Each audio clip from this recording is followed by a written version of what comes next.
I almost forgot my mic was muted. Good afternoon, hello, and welcome to the OMNI Coalition News Show, aka TOCNS. This show is an amalgam of strange, weird, bizarre, off-the-wall, and otherwise things you don't normally see anymore from most news sources these days. During a time of political overabundance and divisiveness, we present you with more unifying topics to discuss for the most part. For links to the articles, the music done by Carrera, and anything else potentially interesting, check the underbar of the description below. Anyway, I am Xander, and in the live studio audience, we have Super Small Danger Hugs, aka Loonykins, aka Looney Bins. Anyway, today is Woden's Day, aka Odin's Day, aka Wednesday, December 21st, 2022. Let's jump into the news, shall we? So, starting us off from Rebel News, Gucci and Harry Styles under fire for ad campaign featuring a child's mattress. What? Let's see here. Balenciaga's parent company, Kering, doesn't seem to have learned from its previous marketing scandal featuring toddlers holding teddy bear accessories wearing bondage gear, and is now facing backlash from one of its other subsidiary brands' latest ads. Here we go again. And I remember the teddy bear thing. Last week, Gucci posted an Instagram photo featuring former One Direction singer Harry Styles. The photo campaign reads, quote, a performance piece starring Harry Styles and the Gucci Ha Ha Ha collection, end quote, and features Harry Styles wearing oversized sunglasses, yellow wide-leg pleated trousers, loafers, and a white shirt with an angry pink teddy bear on it. Although the outfit on its own is uniquely hideous, the photo sparked outrage for including a tiny mattress in the background that appears to fit for a toddler. Critics, according to Fox News, quickly saw parallels between Gucci and Balenciaga and called the companies out on Twitter. So that's an eyebrow raiser right there. Rather concerning. So what do they mean? Like, why is there a little mattress behind it? Yeah, I see the mattress. Why is that mattress there? There's an angry teddy bear there. So, all right. Let's move on up here. More from Rebel News. The 12 Lies of COVID. Pro-freedom doctors sing hilarious Christmas Carol remix. I gotta hear this. It says here, there we go. In a hilarious effort to summarize the medical tyranny people have endured since life with the Kung Flu, in a group that has been raising prune juice injury awareness, put a new spin to an old Christmas jingle. So, quote, for the first lie of Kung Flu, my Tedros gave to me a virus made in a laboratory, end quote. It is the first line in this remix to the classic 12 Days of Christmas tune. The first lyric of the carol, which has been dubbed the 12 Lies of Kung Flu, pokes fun at the pro-lockdown World Health Organization Director General Tedros Adhanom and the most likely origin of Kung Flu. So I have got to see this. Hi, everybody. Is there a... There we go. Alright. I do not have a Twitter, unfortunately. Well, yet. So, let's see here. Quote, the song was a group effort, end quote. Dr. Charles Hoff, a family doctor from BC, British Columbia, told Rebel News when inquiring about how the song came to be. Dr. Hoff, as well as another BC doctor named Stephen Malthouse, has been seen singing the pro-freedom jingle alongside 5 others, including the president of the Canadian Voters Association, Carrie Simpson. Okay, so they have a, oh, here's a YouTube one, okay. So I'll watch that one on YouTube there. Alright. We're gonna move on up here to more from Rebel News. We have, the government is also imposing a second carbon tax through fuel regulations in 2023. Wonderful. On last night's episode of the Ezra Levant Show, guest host David Menzies spoke with Franco Terrazzano, who is the federal director of the Canadian Taxpayers Federation. David said, quote, folks, are you feeling a little... Oh, you know, I'm not going to read all that. Let's see here. David asked Franco, given all of the dire economic news, shouldn't the federal government be cutting taxes as opposed to amping them up, end quote.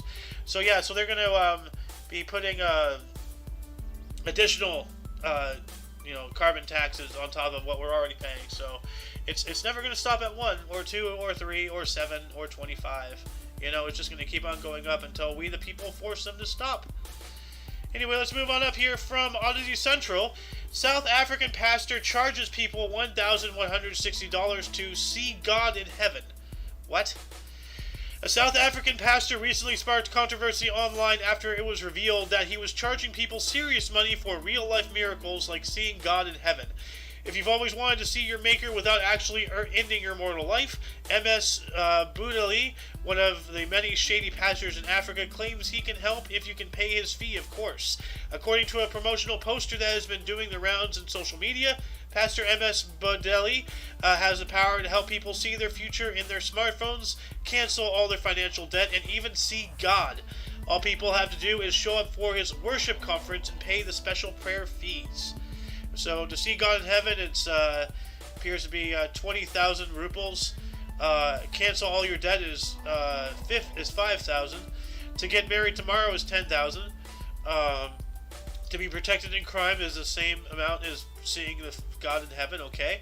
To see your future on your phones is the same amount, and to win Aviator game, whatever that is, costs 300,000 rupees. That is I don't understand why to win Aviator game is more expensive than seeing God, but alright. And I'm about to sneeze here, so I'm going to mute my mic 1 second.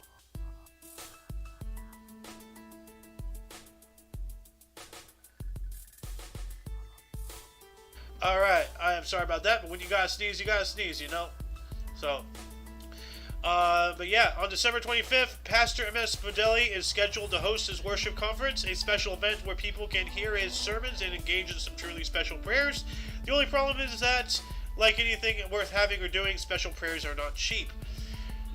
For example, to see God in heaven, people need to pay 2,000 rands or $1,160.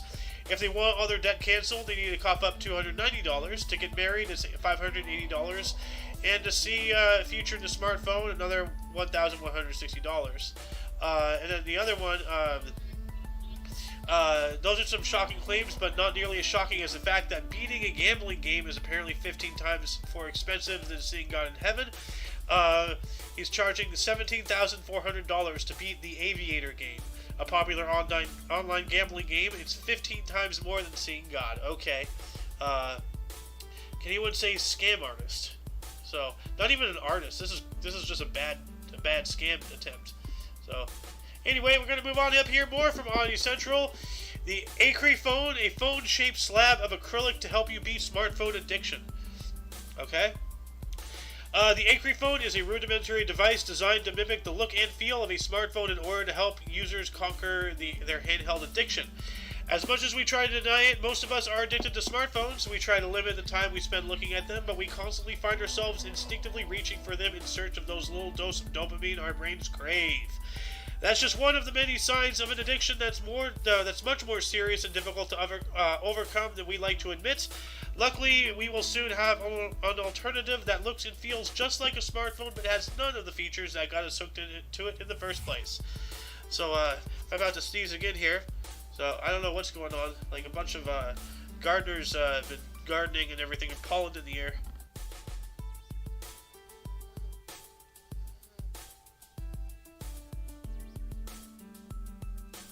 Alright, anyway. So, it goes on here. Created by Econ Works, the same company that brought us the Ample Bosom T-shirt a few years back. The Acre phone is literally a fine piece of acrylic shaped like a smartphone. It has no actual screen, no speakers, not even a tiny LED. It's just meant to fit in the palm of your hand so you can wean yourself off actual smartphones more easily. What is this shirt here? Oh, that one. Okay. I remember that. Okay. So it's literally just a hunk of plastic, and you just hold it for whatever reason and stare into it longingly, wishing that you could play your Angry Birds, you know? That's really weird. If you're so addicted to your phone that you need to hold a piece of plastic to, as some kind of nicotine patch, then you have some serious issues, and you should probably be put into a psych ward, you know? If you got to this point, you are beyond what you can do yourself. You need outside help. So, anyway, let's move on up here more from OMNI Central. Woman fired for twerking on TikTok after taking paid leave for bad back. Good. I'm getting so tired of these scammers. A Spanish woman recently lost a court battle against the company that fired her for allegedly posting twerking videos on TikTok while on paid leave of absence due to severe back pain. Wow, so she had the audacity to take him to court? Really? Really? Wow, you're going to be that level of, piece of crapness? The Superior Tribunal of Justice in Spain, Castilla y Leon region recently upheld a supermarket's decision to fire a cashier over a series of TikTok videos that were deemed incompatible with her ailments. The woman, referred to only as Mrs. Pyded in the court papers, was reportedly an employee of Cinmark AC Group SA, the company behind the Lupa chain of supermarkets in Spain. She had been with the company since 2006, but at the end of January 2021, she went on an extended paid leave of absence, claiming that she was dealing with serious back problems. Her TikTok account said otherwise, though. And yeah, so she is caught twerking, and so, yeah, good. And I'm about to sneeze one more time. Like, I don't know what is going on.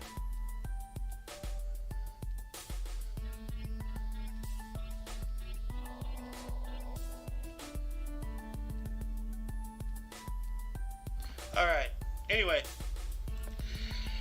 So yeah, good. She was caught and she lost her job and she does not deserve it. You know, if you're gonna sit there and lie in order to get some free time so you can like shake your ass on camera for the internet, like you don't deserve employment. You know, there's plenty of people out there like me who won't even get jobs because of people like you. So, yeah, good. Anyway, let's move on up here from the Mirror. An exclusive to the Mirror, couple who need heating on to survive terrified as gas bill rises by 333%. Holy crap. Not good. The rising cost of energy bills has been a profound effect, or has had a profound effect on families up and down the country, and for couples like Gary and Natasha Waterhouse, it really is a matter of life and death. The couple, who have been together for nearly 11 years, need to have the heating on at all times, and the eye-watering price hike has led to severe financial difficulties. Shortly after their 2017 wedding, Natasha, at the age of 50, was diagnosed with a spinal cord tumor located in such a position that it now affects her body's ability to regulate temperature. Extremes of hot and cold can cause her pain. The family of 5 also needs electricity to keep Natasha's medical equipment charged. On top of Natasha's health concern, her husband, Gary, also at 50, suffers from sleep apnea, a sleep disorder whereby breathing stops and starts repetitively, with potentially grave consequences. To stay alive, he has to use a CPAP machine at night, a specialist piece of equipment that provides air pressure high enough to stop a person's airway from collapsing. So this really is, you know, like, it really is life and death.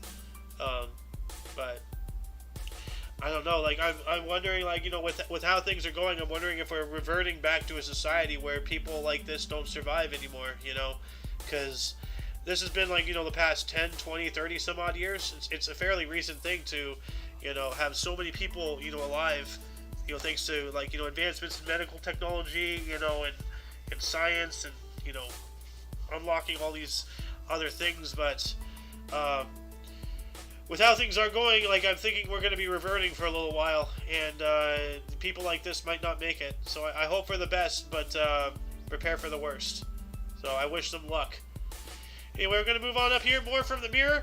Man at the age of 88 sparks hospital evacuation after arriving with a World War I artillery shell in his backside. Was it up his butt? What the hell is this going on here? A petitioner sparked hospital evacuation after coming to A&E with a World War I artillery shell in his backside. The 88-year-old man arrived to the hospital Saint Mussy in Toulon, southern France, and told doctors he had something inside of his rear end. Yes, so it was up there.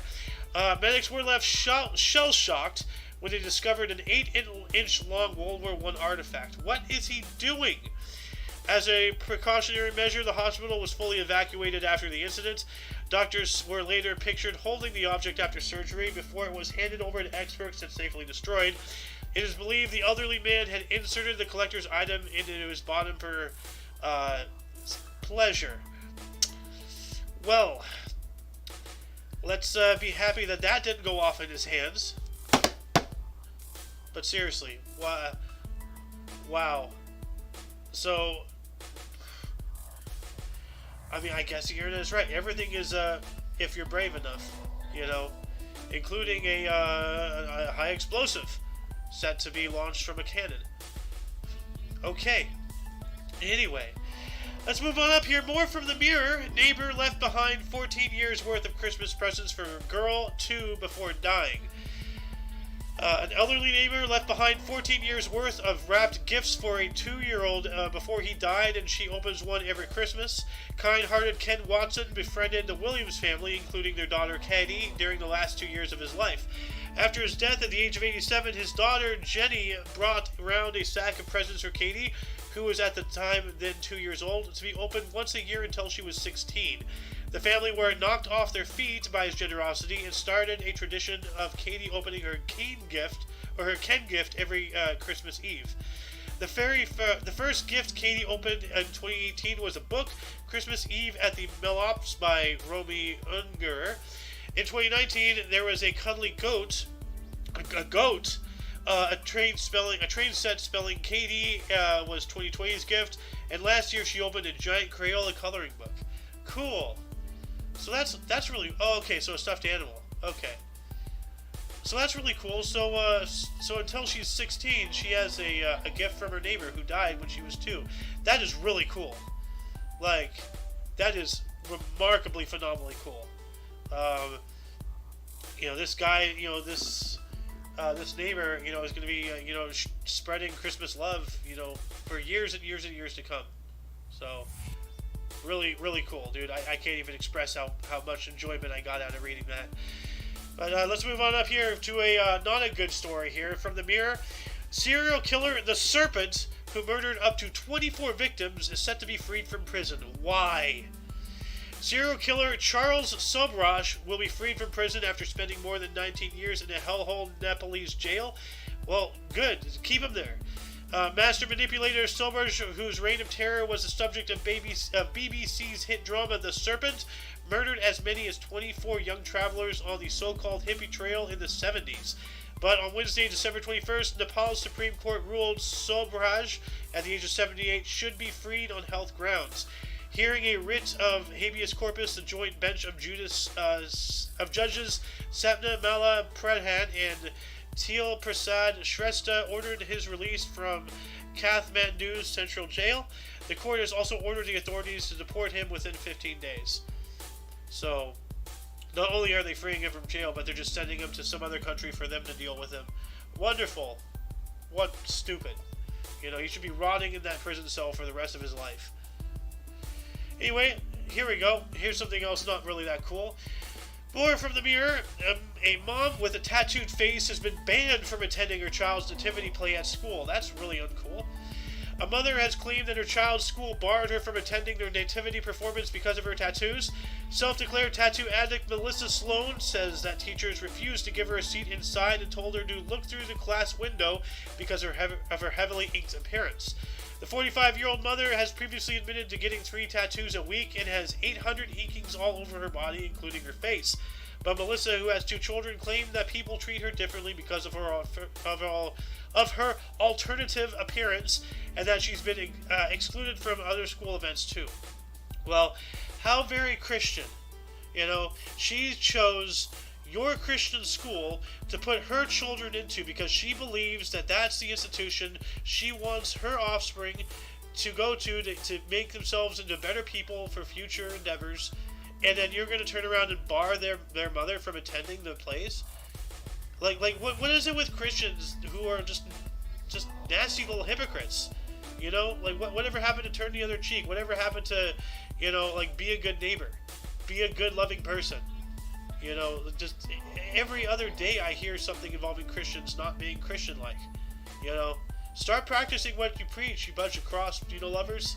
And seriously, not to rag on Christians more, but if when Jesus does come back, I'm pretty sure he won't be much appreciative about the symbology of the religion revolved around him is him dying on a cross. That's kind of screwed up. But, yeah, whatever. Anyway, let's move on up here. More from the Mirror. Neighbors fuming as Grins steals windscreen wipers from almost every car on street. What? Neighbors were furious after a Grins stole windscreen wipers from nearly every car in the street. Up to 50 cars vandalized in the senseless wrecking spree, which has prompted the police investigation to track down the culprit. The suspect was captured on CCTV crossing a street in a residential area to scratch LOL on vehicle windscreens. Wow. Birmingham Live reports thousands of pounds worth of damage was inflicted on cars in Dordon near Tamworth at about 3:30 in the morning on Sunday. The vandals struck in Kitwood Avenue and Copies Drive, infuriating those whose cars were targeted. Debbie Connolly branded the culprit a Christmas Grinch and said, quote, "The cars have been scratched that badly that many of the windows need replacing," end quote. Wow. What is wrong with people? Like what prompted, why? Why? Anyway, for further reading, of this and any other articles or the other articles we're going to come up here too, please refer to the underbar in the description. Give them the foot traffic, give them the read. They put in the time and effort and energy into making these articles. I'm just reading them for you. I'm about to sneeze again, so give me one moment.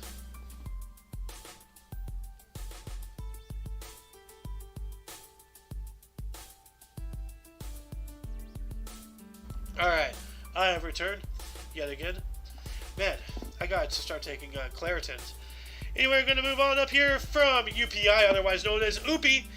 A glitch blamed for smoke weed every day. Message on LED road sign. A glitch. Yeah, let's see here. Officials said the message smoke weed every day on an LED display sign at the side of a road in India's largest city was a result of a technical glitch. Yeah, sure. Scott Diora posted a video to Twitter after spotting the unusual roadside message while traveling on Worli Mountain Road in Mumbai. The message, "Smoke weed every day," can be seen scrolling by on the sign, which had been placed on the road to give traffic instructions in mid-construction. Goes on to say, Pravin Padwal, the Joint Commissioner for Traffic with the Mumbai Police, told India Today that L&T, the companies responsible for the sign, blamed some technical glitch for the wrong message. Padwal said the sign was shut down while LT's information technology team works on the issue. So let's take a look at this. See here if this will. Here we go. And we don't need music. So let's see. Oh, there it is. Weed. Smoke weed every day. Huh. That's funny. Anyway, we're going to move on up here. Last but not least, more from UPI. Shark at Chicago Aquarium hatched pups with no father. And as one said by one famous Jeff Goldblum, nature finds a way. Before we continue, I see that we have been joined by Drugs Joe. Welcome to the show, good sir. The article reads here, the Shed Aquarium in Chicago said researchers were stunned when they discovered a female zebra shark had hatched pups without any genetic material from a male. The aquarium said the female shark, nicknamed Bubbles, hatched pups in the tank as shares with multiple other adult zebras, and the babies were originally believed to have been fathered by a male shark in the tank. Genetic testing was performed on the pups as part of a research related to a breeding program for the species, and the researchers were stunned to discover Bubbles was the sole parent of the baby sharks, having reproduced via parthenogenics, or virgin birth, where a female will fertilize eggs with her own genetic material. So that's interesting. As I said, nature finds a way. So there's where there's a will, there is a way. And apparently this shark really wanted some kids. But anyway, that shall conclude the show. Once again, you can check the underbar in the description for any links you may find interesting, including but not limited to all things OMNI Coalition. For your dose of different past and otherwise unknown news, or for your dose of different on and otherwise unknown news, we stream Monday through Friday at 2 p.m. Pacific Time, which is 3 p.m. Mountain, 4 p.m. Eastern, 5 p.m. 4 p.m. Central, 5 p.m. Eastern, and 11 p.m. in Germany. Anyway, for all of you and all of us, I am Xander, and we had Looney Kids in the live studio audience, as well as Drugs Joe. And until you catch us tomorrow, or if you're interested in history, we have a history show every day at 10 in the morning Pacific Time. Anyway, until then, don't forget to look right and left at every intersection, rate 5 thumbs, and subscribe.